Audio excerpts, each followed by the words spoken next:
What are 5 simple mistakes you can make when buying a home? Well, I run a local real estate team and we've helped 1,000 families buy and sell real estate. So I'm going to unpack some of the common mistakes that we see here today on this video. And by the way, my name's Chad Leonberg and I run a local real estate team here in the Tampa Bay area. So if we can help you buy or sell real estate in any way, feel free to reach out to me at the contact info below. Okay, so number one, whether it's you doing it yourself or the real estate agent that you're working with, your auto alert needs to be in place. Absolutely, with the buyers that we work with, we lean on technology to have an auto alert. And yes, you can do it yourself, but a lot of times it's not set up correctly. I've watched buyers do this wrong. I've watched agents do this wrong.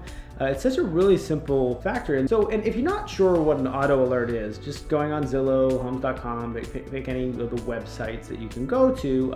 We use floridahometool.com for our searches. That's what our team uses. But so when you go on there, you might put like zip codes or school districts or do a draw on the map and you set the area, right? Then you do beds, baths, square footage, does it have a pool, condo, townhouse, single family, things like that. So you set that criteria and then have an auto email go to you every time a home matches that criteria. So first and foremost, only setting that to daily or every other day. If you're really serious about buying a home, you should have that set to instant. The moment it gets listed on the site, it gets emailed over to you. I'm a real estate agent. I set one up for myself when I'm buying a home. Even if I'm a ways out, I just get the criteria in there and I get it sent to me as soon as everything hits. So I start to get in the mindset of that exact market, because although I know market conditions because I'm a real estate agent, I want to get hyper focused on that price point in that area, that neighborhood, and just start becoming a student of that market, so I know what is the norm and what is not in the time leading up to my decision. But here's the biggest mistake people make with the alert. They put their wants in the alert. For example, let's say you'd like a pool, but you'd buy one without one, especially if it had room for a pool. Do not put pool in your auto alert. Your auto alert needs to be needs only, things that you need, like 3+ bedrooms. Maybe you want 4, but you'd settle for 3+ right? 2,000 or 20, let's say 2,500 square foot plus, right? But you have 2,200 if it felt big enough, you could, okay, 2,000 plus, or don't put square footage at all. And then another big factor is if there's an area where there can be a discrepancy on what was put in. For example, I live here in Bexley, and you can put in Bexley, there's different, Bexley South, Bexley East, there's different subdivisions of that. You can select on certain websites Bexley Community or Bexley South, but you might not have selected them all. So you want to make sure you draw on the map and get every one of them. And don't leave things open to where agents could maybe put in the wrong. I've had a house that the taxes were, I think, $5,000 on it, and the agent had put $50,000. Put an extra 0 on accident. It's a mistake, human beings, it happens, nothing wrong with that. I told the agent and they corrected it, but think about anybody that had a search alert with taxes under, say 10,000, right? They weren't getting it. So try not to use any of those, fields where people can really just put anything in. A professional real estate agent should know how to customize this auto alert so it is just the needs. It needs to be the bare bones, the minimum. It needs to send you anything that could remotely match your interest. Anything at all. Even if you tell me, yeah, I want this school district, but I'm okay with these 2, right? Send all 3 all the time. Look at every single thing that could potentially match your criteria, not just the needs, okay? Now, if you're a real estate agent watching this video, you send the auto alert as the needs, and you recommend things that apply to the wants with the pool or the square footage or the specific school or the things like that, right? That's how you do it. And if you're a buyer watching this video, that's how you should do the same thing. Maybe do your auto alert, get that sent to you, and then maybe do a second auto alert, so make 2, and make the second auto alert and make it a wants auto alert. So you can change the subject line on a lot of these search tools, and the subject line could be needs for the main auto alert and then wants. So if you get 2 emails of the same house, need and want in the subject, it's not only matching your needs, but it also matches your wants. I think this is super important. It's something we take really, really seriously when we're setting up our clients for success in their home buying process. Number 2 is getting a pre-approval. Of course, you probably heard this before, but here's the thing, getting a pre-approval with a cost sheet as well. So one, you need to first get the pre-approval, because I don't care if I'm even a year out. I go talk with our preferred lender and I just find out everything that could be in the way. Because here's the thing, I've had people that think they should pay this credit card off, this credit card off, and really when you talk with the lender, they say, no, you actually only should pay like a quarter of this one off and half of this one off, and they give you the different strategy, and it might even be less than you think. So first off, it's like free credit advice. Second, I had a buyer who fell in love with a home. They fell in love with this home. We've been looking for a few months. We put in an offer, and we found out that somebody had stolen their identity. Somebody like identity theft. They'd used their social security number, and that had to get erased. They had put some stuff on their credit that had to get erased, but it took 30 days to clear, period, no matter what. And do you think that home that they loved and they spent a while looking for was still on the market 30 days later? It was not. So the key point, the key lesson in that was, 10 years ago, but the key lesson there is always know, just find out if you're going to deal with any roadblocks up ahead. But then the other element of this is, get a cost sheet. Maybe pick out a house that makes sense relatively and send it to the lender and say, give me a general cost sheet on this, so you can see cash to close and what your monthly payment would be like, with maybe some taxes and HOA fees and potentially CDD fees here in Florida, the Community Development District fees.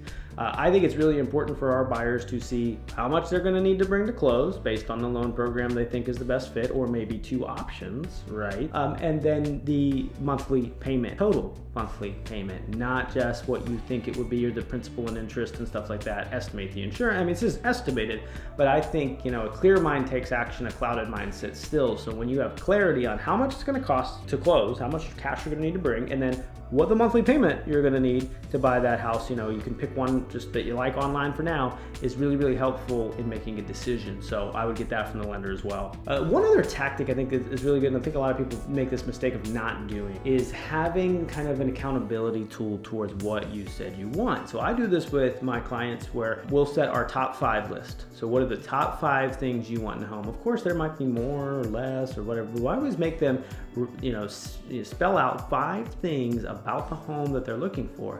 The goal with this top 5 is that if it checks all these boxes, we should be making an offer. So we talk about it in our meeting, and then I email it over to them. These are the top 5 things you said. So, I've learned accountability is the greatest form of love somebody can show you. It's like the friend that tells you what you need to hear, not what you want to hear. Like when you're being a little bit too much and the friend goes, hey, back it down. That's a good friend. We're watching out for you, right? Well, it's a lot of what we do with this accountability tool, the top 5 list. So the point is, yes, of course, it's our time of seeing houses, but it's also our client's time. So if our client's seen 10 houses and we find one and it checks all the top 5 boxes, and I say, hey, Mr. Buyer, this checks this box, this box, this box, this box, and this box, all the top 5 here's this email, right? It checks all these boxes, and you're not wanting to make an offer. So I'm just curious, is there something we're missing on this top 5 list? Is something wrong? I just want to get on the same page. So, it's to shorten the gap from, maybe seeing 30 houses down to 15, because at 10, we went over that top 5. We adjusted it.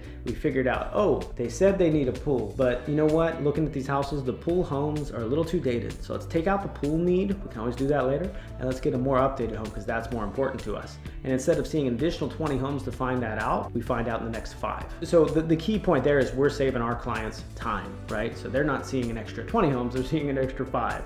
It's a bit of an accountability tool that we use because, like we said, I think accountability is the greatest form of love somebody can show you.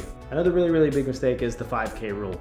I just call it the 5K rule. So generally, if a negotiation is under $5,000 apart on the purchase price, it's not that large of a deal to make a difference. So let's just say, depending on the interest rate, and that will obviously vary depending on the time you're watching this and you personally, but let's just say it's $7 per thousand in a mortgage payment. So if $5,000 and it's $7 per thousand per month, so that means that's a $35 a month difference in payment. Well, that could be a Starbucks bill for somebody, or less than one night eating out.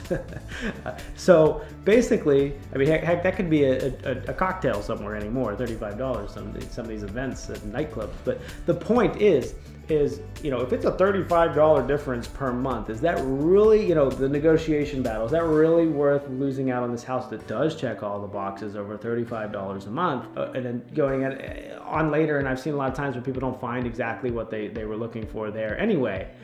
So I think that under $5,000 rule when it's on the purchase price, if you're getting a mortgage, isn't the biggest deal. Of course, if you're buying cash, it's directly right then and there. Of course, it is more, yeah, and when you go to sell, it's $5,000 difference you're gonna have to make. But a lot of times I see people get caught up in that, and placing that negotiation difference in purchase price versus maybe in a rate buy down or seller concessions towards your closing costs. Like, you might feel a lot more impact on the cash to close than you will on the monthly payment. I mean, this is going to be, a case-by-case situation, and what your comfortability is with. I'm not saying this is a one-size-fits-all, but in my opinion, me personally, when I'm buying a house, when we're within about $5,000, and I know it's only affecting the monthly payment at that point, I'm not going to really go crazy about winning that battle to boost my ego. I'm just going to get a deal together on the house that I found that I love, because in reality, as long as you're going to be in a house for over 2 or 3 years, it's pretty hard not to at least gain some equity to make it worth it, especially if you have a 5-year plan and a house. You should be pretty safe. And the last one I have is let's say choosing the wrong agent. And what I mean by that is going straight to the listing agent, or just going with whatever agent will open the door for you. That's not always the best strategy for a couple reasons. With the listing agent, of course, it's because they represent the seller. Like, they're going to try to sell you that home. It's like going to a car lot and they want to sell you a car on that lot. When you work with a buyer agent who is looking out for you, it's like going to a friend and saying, what do you think of this car lot, and this car lot? What do you think of this car from there? That they're not needing to sell a car off that lot to make money. Like, the salesman at that car lot needs you to buy at this dealership, because if you buy over here at this one, they don't make money, right? So that's why you wouldn't want to use the agent that's representing the seller.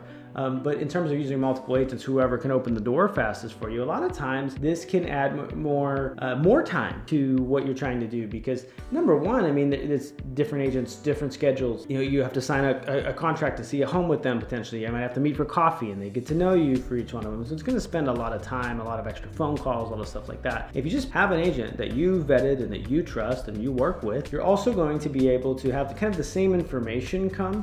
And I don't know about you, but I think whenever I can see things in the same place, I start to understand patterns, right? Oh yeah, this one has higher taxes, or oh, this one does this. And you can start to see, so I would get in a rhythm of things that you're used to, instead of just being confused at the format of the paper they give you because they had a different printout each time that you see a house. So that's my pro tip, is kind of have things uniform, and with somebody you expect to, and somebody you trust that you vetted out, as opposed to just taking whoever will open the door for you that day. So anyway, these are just my tips from what I've seen from helping tons of buyers and sellers, and buying probably 6 or so houses on my own personally. So these are just my tips. I think the buying process is not as complicated as it needs to be, but a clear mind takes action and a clouded mind sits still. If you can give yourself clarity around the needs and wants, around the cost it's going to take, and you can just put that down on a sheet, right? Go out, see the houses, adjust accordingly, have accountability tools like the top 5 in place, you can find the perfect home for you.